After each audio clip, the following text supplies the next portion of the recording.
Heat fans, it's a busy time around this team with everything surrounding Jimmy Butler. And if you want to stay up to date, make sure you subscribe, but make sure you also have those notifications turned on and turned on to all so you get notified every time we go live, every time we drop a video, because we're covering the Jimmy Butler trade saga the best possible way we can. And when a trade happens, we will go live. So be subscribed and make sure you have your notice turned on so you don't miss a thing.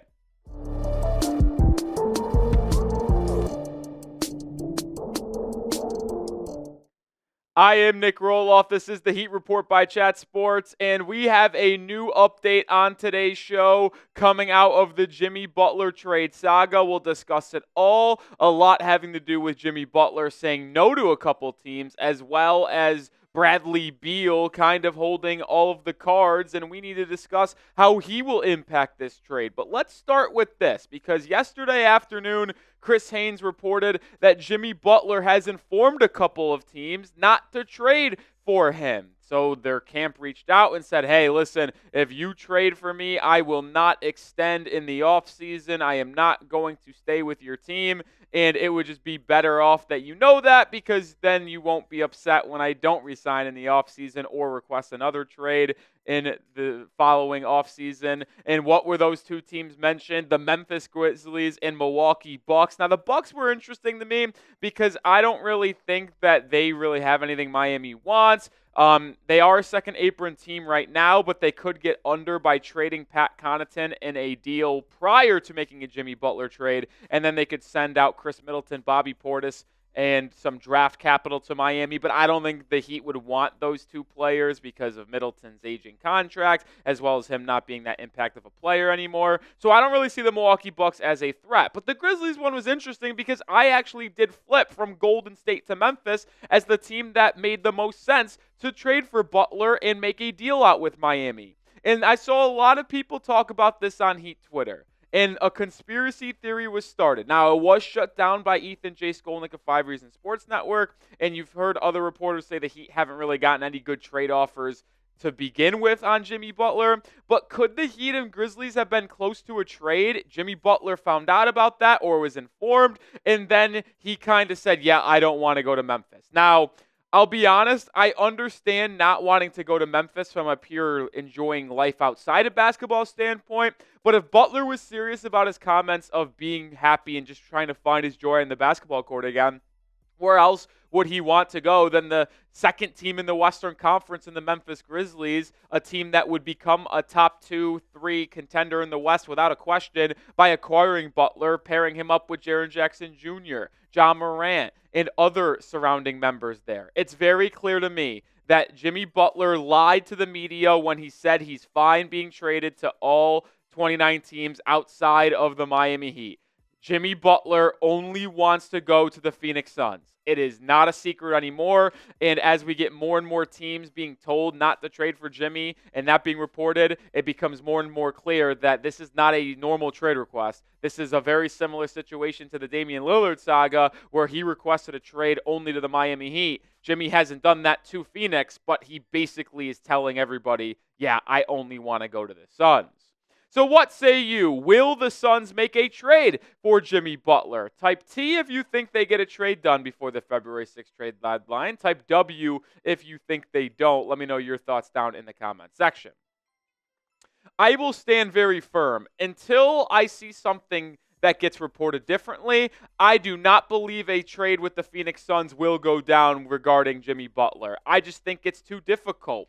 And we talk in depth about Bradley Beal because if we're going to be honest, he holds a lot more power in this than Jimmy Butler does. And he arguably holds more power in this situation than the Heat or Phoenix Suns do as well. This all hinges on Bradley Beal and him waiving his no-trade clause because Miami doesn't want that contract. So a third team is going to have to facilitate this deal, which means Beal would have to agree to go there. And I don't know if he's willing to do that. And Brian Windhorst actually reported on Bradley Beal this morning, saying that Beal's agent tells me there has been no discussion, not just with Phoenix, but no discussion with any other team about Beal waiving his no-trade clause. He's saying there isn't any discussion. There's no plans for any discussion.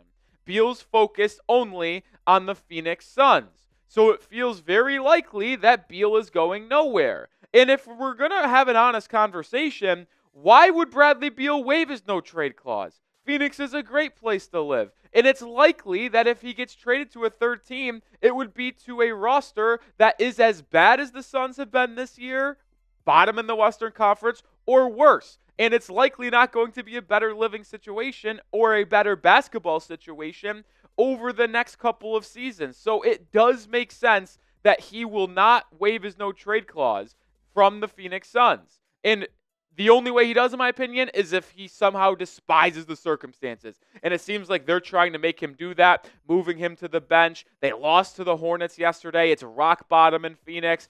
I don't see Beal being okay with a trade. I really, really don't. We'll have more on this conversation just in a second, but we are sponsored by PrizePicks, the #1 daily fantasy sports platform. It's so easy to play. All you do is pick more or less on 2 or more player projections for a shot to win up to 1,000 times your cash. And with basketball season heating up, PrizePicks is the best place to get real money action while watching your favorite sports. PrizePicks also offers weekly promotions that could lead to big payouts like Taco Tuesday. Each Tuesday, PrizePicks discounts up to 25% to provide even more value for your lineups. You can play in a different bunch of ways. You can go to football, basketball, hockey, combine them, professional, collegiate. I'm looking towards wild card weekend in professional football. More than CJ Stroud, 14.5 rushing yards. More than Cortland, 64.5 receiving yards. Just another example of how you can play PrizePicks, but you can also go more than Steph Curry, 5 3-pointers. More than Giannis, 35 points. Play your way, cook up your hot takes with your friends on PrizePicks. Download the app today and use code CLNS. You'll get $50 instantly after you play your first $5 lineup. One more time, download the app today and use code CLNS to get $50 instantly after you place your first $5 lineup. Shout out to PrizePicks for sponsoring today's show. PrizePicks, run your game. I alluded to this just a second ago, but if we're going to be very upfront here, and Jimmy Butler does not hold the cards. The Miami Heat do not hold the cards. The Phoenix Suns do not hold the cards in regards of getting a Jimmy Butler trade done. Bradley Beal holds all of the power here, and he has the decision to make. Does he want to go to that third team that maybe agrees to taking on his contract, and the Suns and Heat maybe agree to this 3-team, 4-team deal where Jimmy ends up in Phoenix? The Heat get assets back that they welcome worthy of a Jimmy Butler trade. And if Beal simply goes, yeah, I'm not going to waive my no-trade clause to go there, well, then this is going nowhere, right? So to me, Beal holds all the power. Now, something I will keep an eye on, folks, is Chris Middleton being benched by the Milwaukee Bucks today. Could he be on the move and potentially the Bucks looking to acquire Bradley Beal? I think Beal would waive his no-trade clause potentially to go pair up with Damian Lillard and Giannis Antetokounmpo. Could they be a third or fourth team in a package with Miami and Phoenix? I'm not sure, but this is all pure speculation and pure hypotheticals that would just require so much work, which is why I don't think it really is going to happen and why Bradley Beal holds all the power.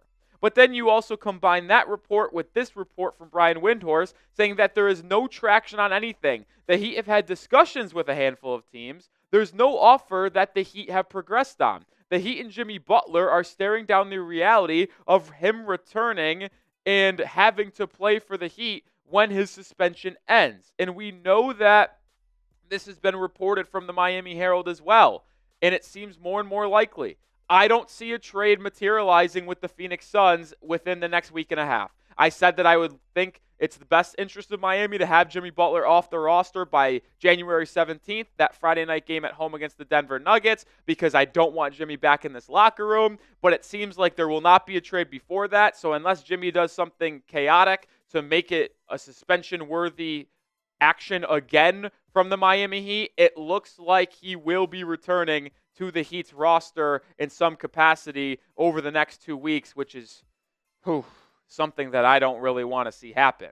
But be honest. Let me know. Would you welcome Jimmy Butler back to the Miami Heat lineup in rotation if a trade doesn't happen in the next week and a half? Type Y for yes or type N for no. I don't know what you guys think, and I'll read the comment section, but I think this is a very bad idea for Miami. And I touched on this yesterday's video, Bringing him back into this locker room, into this lineup, would be a train wreck. I don't think he will give you the effort that is required to win. I think he will continue to half-ass it on the basketball court, and I think he will continue to make it messy for Miami in terms of the friction inside the locker room. The Heat might be a better team if Jimmy Butler plays on the Miami Heat. There's no question about that. But in terms of building a better locker room, a better future in this organization, I think Jimmy Butler has to stay away. All right, to close out today's show, I do want to talk about it from last night. What a win from Miami. They ultimately went on the road and beat the Golden State Warriors by about 20 points, and that was just classic Miami Heat basketball. They were riding a 3-game losing streak against the Jazz, against the Pacers, against the Kings on Monday. The drama with Jimmy Butler since last Thursday against the Pacers. They get their first win without Jimmy since the suspension on the second night of a back-to-back after the first night was a double overtime choke game. Everybody in the world thought Miami was going to lose to Golden State. I was one of them. They were 9.5-point underdogs. Yet they came out, showed the guts, showed the Heat culture, and got a big-time win that could ultimately be season-defining if we're going to be honest. Nikola Jovic was fantastic. Jaime Jaquez Jr. was great in the first half. Alec Burks was tremendous. Bam looked great offensively. Duncan Robinson was awesome. Duncan Robinson and Bam Adebayo need to share the court more. It is very obvious. I've seen the numbers thrown around. Bam Adebayo is at his best offensively when Duncan is on the court. And Duncan is at his best when he shares the court with Bam Adebayo. Those two have to play more minutes together. I think a very simple solution for Miami in order to be a better basketball team. One, Terry Rozier has to start getting DNPs. He is not a good defender. He is awful on offensive end. He is a ball stopper. Get Rozier out of the lineup, DNP him. Follow that up, start Nikola Jovic, start maybe Duncan Robinson. I'm fine keeping him off the bench if you want to keep Jaquez and Highsmith in the starting lineup, but Jovic has to be playing 25, 30 minutes a game. No questions asked. He has been the Heat's arguably third best player over the past week and a half. And then I think you also have to get Alec Burks more PT. He has to play off the bench. He's a sniper, a veteran, a scorer, a ball handler. He's a better defender than Duncan Robinson. Even though I'm not saying take Duncan's minutes, he is better on that side of the floor. So to me, bench Rozier, Burks gets his minutes coming off the bench, start Nikola Jovic, play Duncan and Bam together more. And I'm not going to guarantee a bunch of wins, but it will be better basketball for the Miami Heat. And if you were a subscriber, you might have noticed I forecasted it, but I said I was going to get a buzz cut on Monday night's live stream against the Sacramento Kings. I got it Tuesday before the game. Want to know since the buzz. Is the buzz cut a good omen, a good luck charm for the Miami Heat? We'll see if they finish out the week 2-0 and beat the Jazz and Trailblazers to get back to or what would it be? It'd be 20-17. I have to talk about Rolly's buzz cut saving the season. Nah, it's all jokes. Thought it would be a nice lighthearted way to end the video. But if you want more surrounding the Miami Heat, trade rumors, news, we'll be live on Thursday for the game against the Jazz and Saturday against the Portland Trailblazers. So hit that sub button because we're bringing you the best content on YouTube surrounding the Miami Heat.